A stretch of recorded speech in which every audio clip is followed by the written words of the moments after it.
প্রিয় শিক্ষার্থীবৃন্দ, তোমাদের সকলকে অভিনন্দন ও শুভেচ্ছা।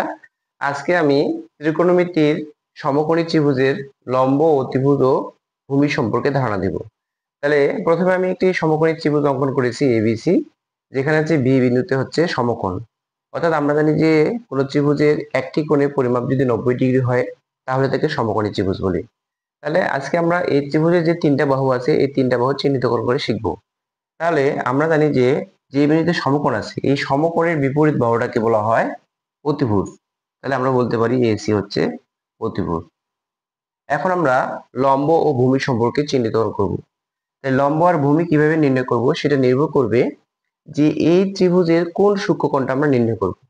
তাহলে সি বিন্দুতে যদি আমরা সূক্ষ্মকোণ নির্ণয় করি, এই সূক্ষ্মকোণটাকে যদি আমরা থিটা দ্বারা চিহ্নিতকরণ করি, তাহলে আমরা জানি যে নির্ণীত সূক্ষ্মকোণের বিপরীত বাহুটাকে বলা হচ্ছে লম্ব। তাহলে আমরা বলতে পারি এ বিটা হচ্ছে লম্ব। এখন তাহলে আমরা সহজে বলতে পারি যেহেতু এসি অতিভুজ, এ বি লম্ব, তাহলে বিসিটা কি হবে? আমাদের ভূমি হবে। বিসি হচ্ছে ভূমি। এবার যদি এমন হয় যে এবার এই বিন্দুতে সূক্ষ্মকোণ নির্ণয় করতে বলা আছে, তাহলে এই কোণটা হচ্ছে সূক্ষ্মকোণ, তাহলে কিন্তু আমাদের এবার কিন্তু নামটা পরিবর্তন হবে। তাহলে আমরা বলতে পারবো কি এই সূক্ষ্মকোণের বিপরীত বাহুটা হচ্ছে কি আমাদের লম্ব। তাহলে এখানে বিসি হচ্ছে লম্ব, এবং তাহলে যেহেতু অতিভুজ হচ্ছে এসি, লম্ব হচ্ছে বিসি, তার মানে কি ভূমি এখন কি হবে? আমাদের এ বিটা হচ্ছে আমাদের ভূমি। সকলকে আন্তরিক শুভেচ্ছা।